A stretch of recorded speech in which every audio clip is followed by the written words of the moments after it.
Please welcome back to my channel. If you're new here, my name is Belinda Strada. Thank you so much for all the love and support. To my returning subscribers, to those people that share my videos and leave commentaries and also educate each and every one of ours, you guys are the real MVP. So guys, I came across this video on my For You and I thought to share with colored people who are actually in the medical field are crashing out, finding out that they have really helped around and now everyone is reaping the fruit of their labor. I'm just going to roll the clip as well as some of other stitches I was able to put together. Please leave me your own thought in the comment section of what you think of this video. And please do not forget that we do not support any form of bullying and harassment. We are just here for educational and informative purposes. So lovelies, why not just chill, leave your thought, and let's dive into it. This is a terrible bill. It's so terrible that I have amendments that will attempt to protect children's hospitals, rural hospitals, and Americans with cancer. That's how bad the bill is, that all three need protection.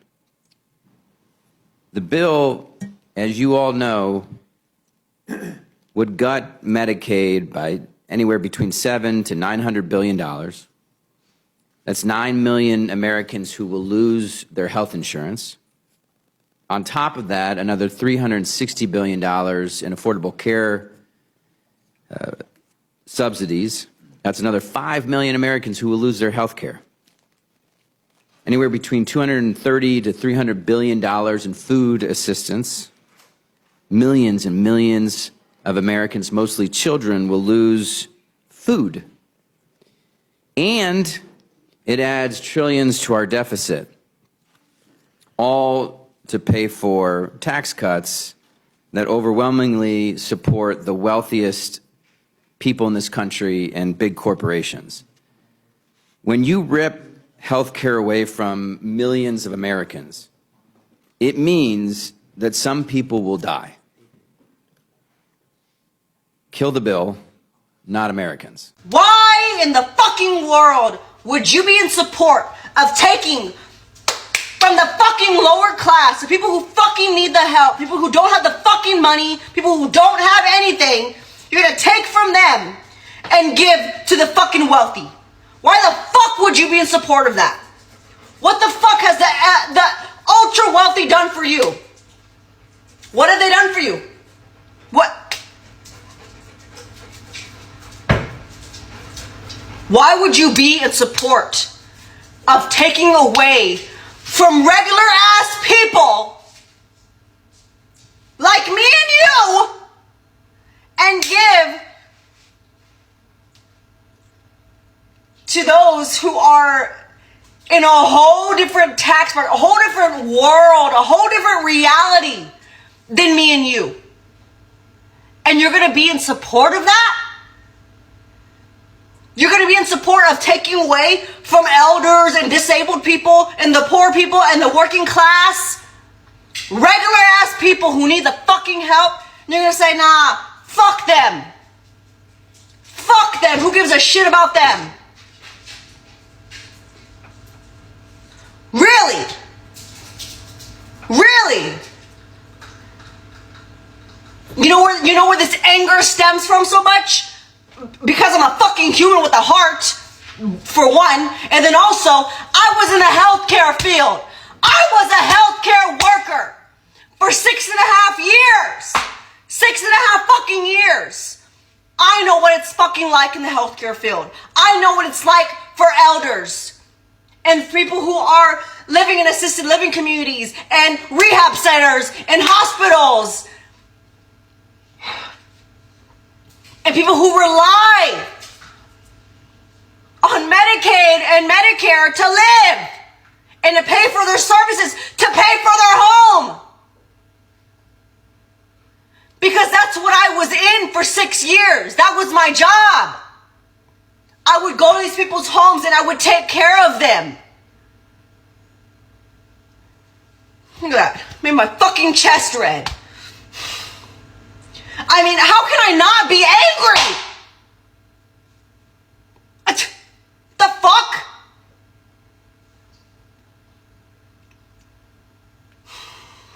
And for the people who can watch a person like me talk about something like this and to try and act like I'm dramatic or I'm being too much.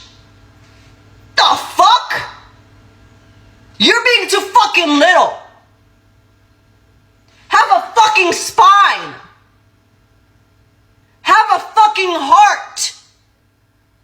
Would you give a shit if it was your dad who was gonna be affected by this? Would you care then? What if it was your sister? What if it was your 7-year-old cousin? What if it was your grandma? What if it was your teacher? What if it was your college friend? What if it was your coworker? What if it was your neighbor down the street? Oh, would you give a shit then? Would you give a shit then?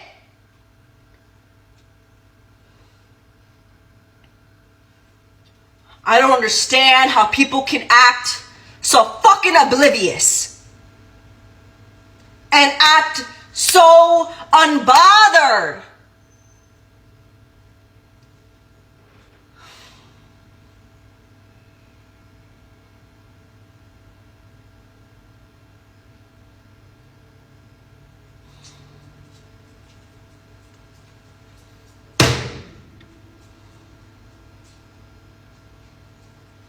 I can't imagine going back to the facilities that I've worked at and seeing the clients that I've worked with and asking them face to face, how is this going to affect you? Are you going to be okay? So what's going on with you? I can't fucking imagine hundreds and hundreds and hundreds of people, of my own clients, of my own people that I've taken care of, that I know by name, that I know who is going to be affected by this fucking bill.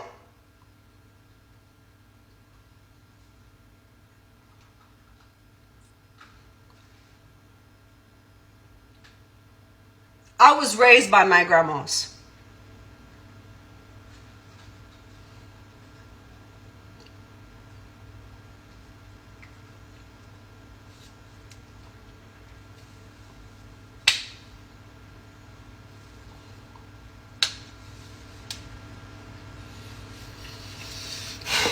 I take care of dying people. They die when they don't get health care, and I see them at the end of that. So when you cut $880 billion, that means you're okay with people dying. Fuck you. Fuck all you, if you think that's okay. And you may be like, wow, Dr. Chela, you're using a lot of foul language. Yeah, what else do you want me to do? Nothing seems to make sense to a lot of people. That's what this is. When you cut $880 billion, that means poor people die. And that's on you if you don't stand up and say something. Not enough people are talking about one of the truly devastating consequences for rural America if the Republicans and Donald Trump push through their cuts to Medicaid. My Congresswoman Maxine Dexter was talking about this back in March. She mentioned it at a town hall and I was like, oh shit, I haven't even thought about that. It's the fact that cutting Medicaid means that rural clinics and rural hospitals all over the country are going to close. Now, yesterday, Pete Buttigieg did tweet about this, and I'm glad to see more people are talking about it over the last few days, because I think it's something the average American, especially if you have private insurance, you aren't really thinking about this at all. Like maybe Republicans who have their own insurance or they're on Medicare, but they live in a rural location are like, I don't really care that much about poor people on Medicaid, disabled people on Medicaid, pregnant women, children on Medicaid. You got to pull yourself up by your bootstraps. You need to take care of yourself. And I took care of myself. I made sure I have insurance. Cool. That's great for you. But are you not aware of the fact that all of the clinics and hospitals that you go to depend on Medicaid dollars to stay open? The $880 billion in cuts to Medicaid that the GOP want to shove through, those will leave close to 9 million people without health insurance. But worse than that, it will disproportionately affect the budgets of rural clinics and rural hospitals that rely on those Medicaid dollars because they see Medicaid patients. And it does not fucking matter if you have private insurance if there's no clinics open for you to go to.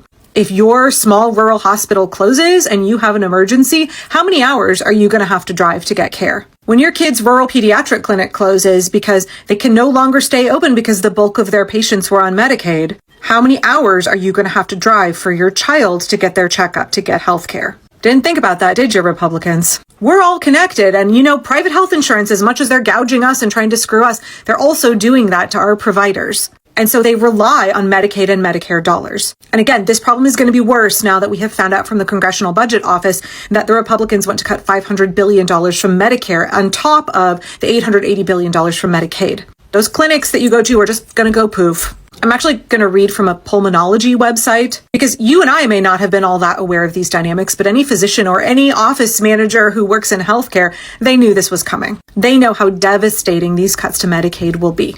They know that these clinics and these hospitals will not be able to stay in business without those dollars from the government. So this is Pulmonology Advisor with Health Day News.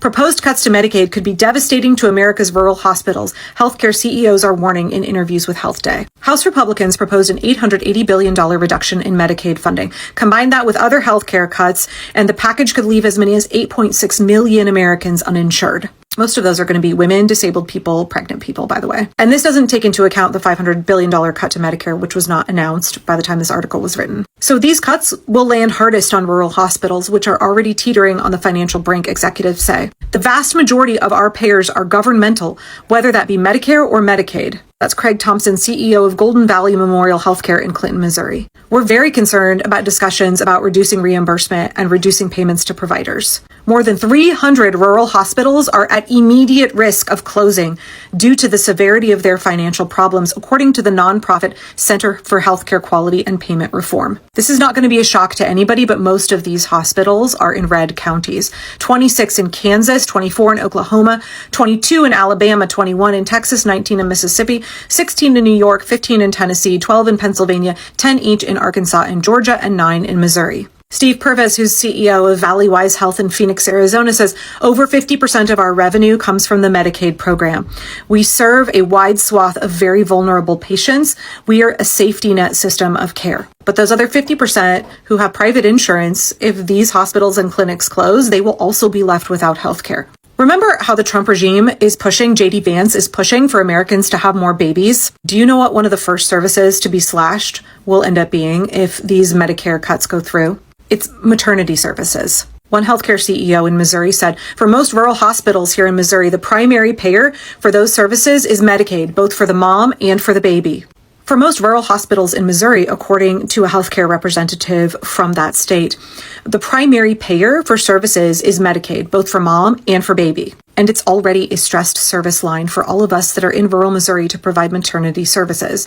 And if we see further cuts to Medicaid and Medicaid reimbursement, I worry that additional maternity deserts will form across the state. Speaking as somebody who lived in a very rural location in Oregon and had a 3-hour labor with my third child and kind of barely made it to the hospital in time because it was more than an hour from my house, this is really scary. This is going to be significantly impactful for pregnant women all across rural America. It's not just the clinics and the hospitals and the maternity programs, by the way, it's also pharmacies. It's not just cuts to Medicaid, y'all. Are you aware of the fact that Republicans are proposing ending tax credits to help people purchase health insurance on the marketplace through the ACA, making it harder for people to not only get Medicaid, but making it harder for them to access insurance plans through the ACA? That just doesn't make any sense. How is somebody supposed to be a productive member of society and get a job where they can afford to have employer-provided insurance, private insurance, if you're making it so that they are far less likely to be healthy and able to work in the first place, or more likely to be completely crippled by medical debt? Like, how does that help anybody become a functional member of society? How does that help make anything in America better? Medicaid is about making sure that we as a society take care of our most vulnerable. Little children in poverty, pregnant women, upwards of 40% of America's pregnant women are on Medicaid. Disabled people rely on Medicaid. Do you want your daughter's friend at school who's in a wheelchair with cerebral palsy to lose her health care? Do you want your neighbor's son with Down syndrome to lose his health care? Do you want your cousin who was disabled in a car accident to lose his health care? Do you want your aunt with Parkinson's to lose her health care? And something this article didn't get into at all is how nursing homes, memory care facilities are going to be impacted. Because it's not Medicare that pays for that, it's Medicaid. 6 out of 10 Oregonians in nursing homes are on Medicaid. My dad had to go to memory care because he had dementia. The majority of the people in his facility were there on Medicaid. You want your granny with dementia to get kicked out onto the street, or do you want to be responsible for her $12,000 a month rent to live in a facility like that? Because that's what the Republicans are wanting to push through. We're going to see our elders with dementia kicked out onto the street. We're going to see pregnant people no longer have access to maternity care. We're going to see rural clinics and hospitals and pharmacies close. Y'all are going to have to be driving a long way to get your health care. And that will put an increased burden on those facilities in more metropolitan areas. It's going to be a long wait for you to get in to see anybody. This is what the Republicans want. This is what Donald Trump wants. And do you know why all of this is going to happen? All of this inconvenience, all of this suffering, all of this lack of access to care. I mean, people are going to get a lot sicker and people are going to die because of this. Your life is going to get actively worse because of this. And do you know why? So that Donald Trump and the Republicans can give a giant tax break to the richest Americans, to a tiny sliver of people up here who are already obscenely rich. That little group of people who've already seen their wealth increase $360 billion since Trump got elected, they don't want to pay any taxes. They want to hoard all of the wealth of this nation up here with them. They're already super rich. They're already making tons of money under Trump. And now they don't want to pay any taxes. And they want to cut all of the programs that benefit the rest of us. All of the programs that we rely on. All of the things that actively make our lives better. All of the things our taxes should be funding. They want to cut all of that so these rich guys up here can get even more obscenely wealthy. Well, your quality of life, the average working class American, your quality of life gets much worse. It's not immigrants. It's not people struggling with systemic poverty. It's not disabled people. It's not your grandpa in a memory care facility who are wrecking your quality of life. It is Trump and the Republicans. I don't think rural America is prepared for how much worse things are going to get healthcare wise. And it will be 100% the fault of the Republicans. And all of that decreased quality of life, all of that stress, all of that suffering that you and I and other regular Americans will experience is all entirely unnecessary. It does not need to happen. It is being done for one reason, and that is to consolidate the wealth of this country amongst a tiny sliver of people up here. It's to give a giant tax break for the super rich. I don't know about you, but that's not the kind of America I want. I want life, liberty, and the pursuit of happiness for all of us down here. I want a functional America, and Trump just wants to wreck it. Play along with me. You don't know completely how Medicare works, okay, but just understand that if you're on private Medicare, Medicare Advantage, and you go into hospice, which means your doctor has said that you have 6 months or less to live.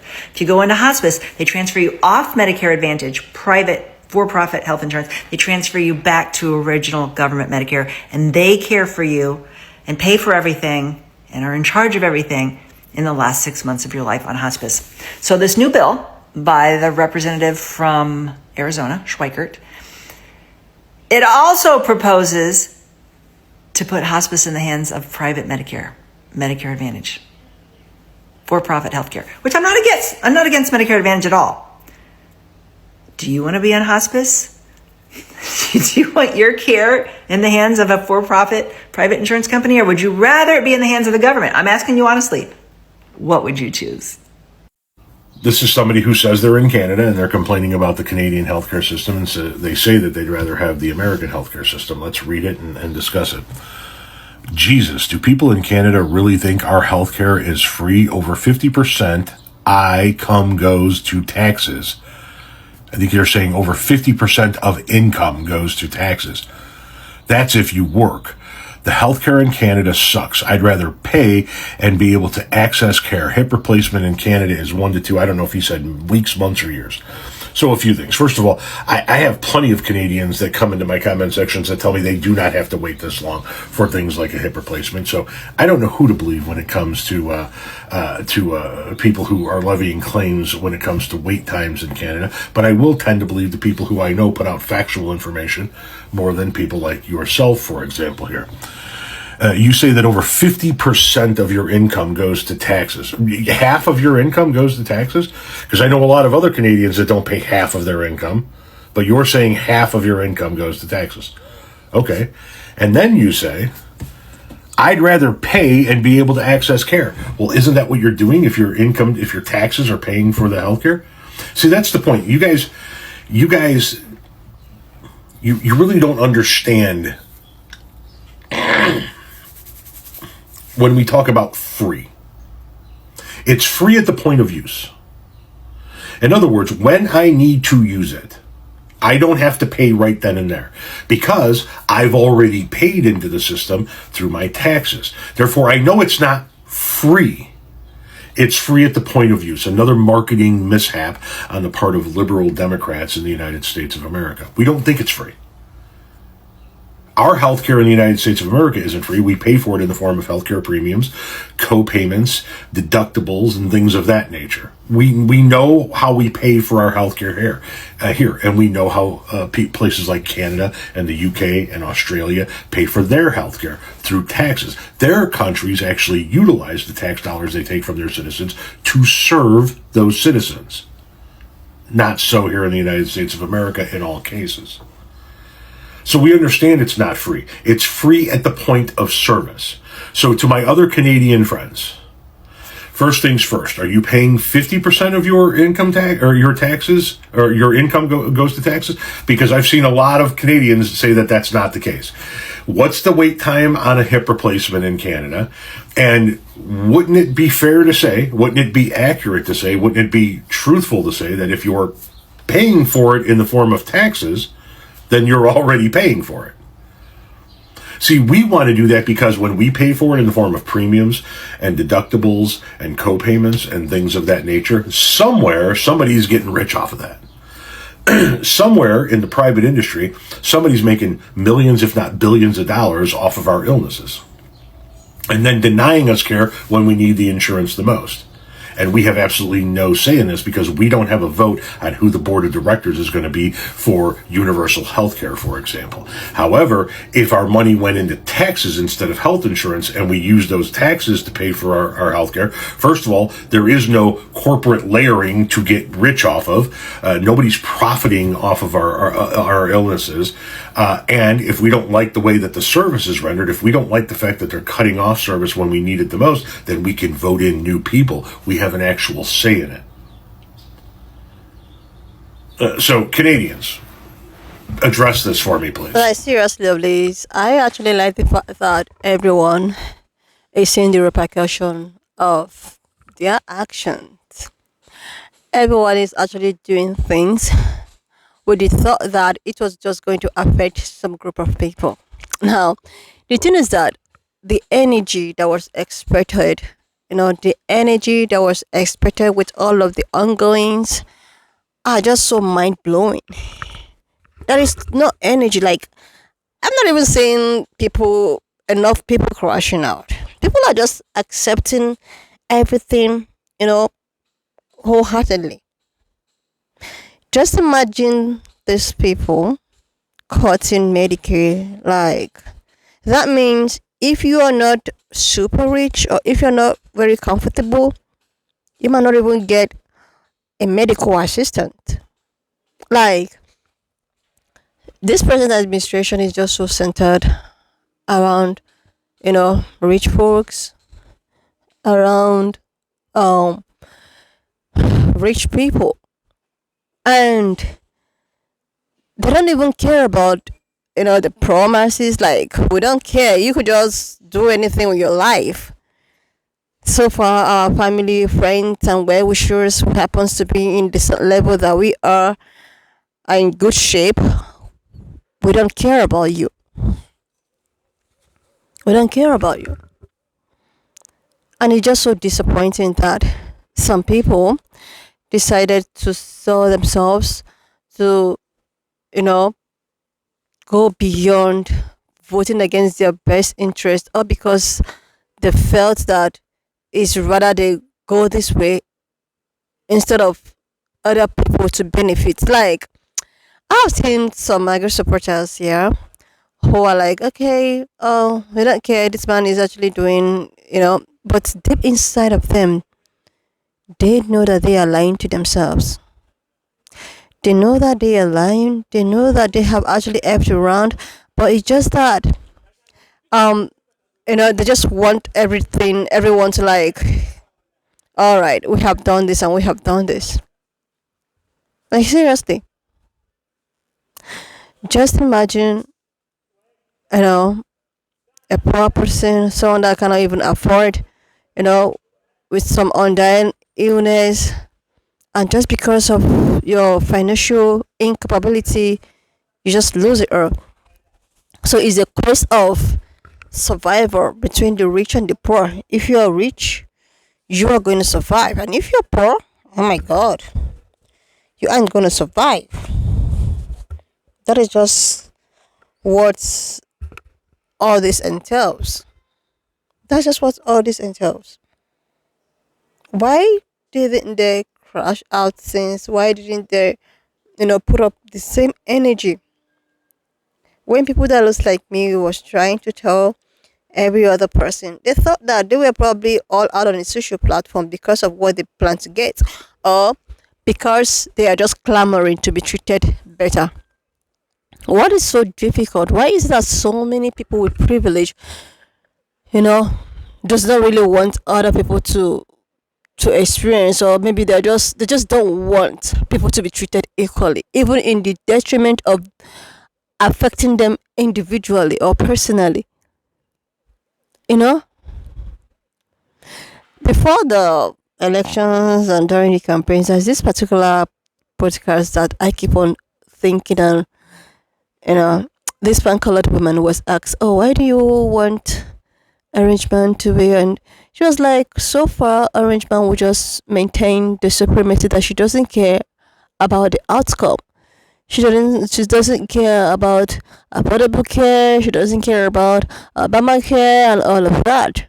So far, you know, they are still, because she believes that voting the other way and allowing the other way to, win, that means that the pine-colored men will not be at the front line anymore.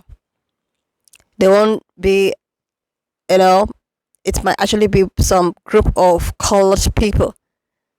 So they are not comfortable when everyone is being treated equally. This is the same thing that is happening in South Africa right now.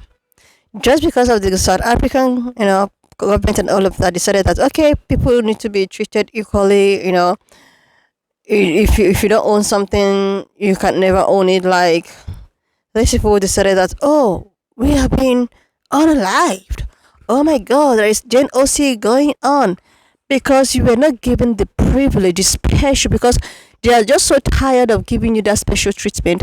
And now that you are not getting the special treatment, you feel that you are under a Gen OC.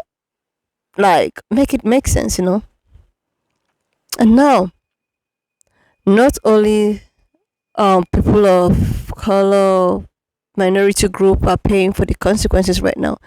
Even the poor who cannot afford Medicare and all of that, be you yellow, black, and white and purple, it doesn't matter anymore. This is actually a quest between the poor and the rich, and the rich is taking it. They are the ones taking it. Now, the poor who massively bought it are the ones reaping the fruit of their labor right now. They're the one facing the repercussion. Like, it's just so disappointing that so many people decided to allow the system, and that which the system has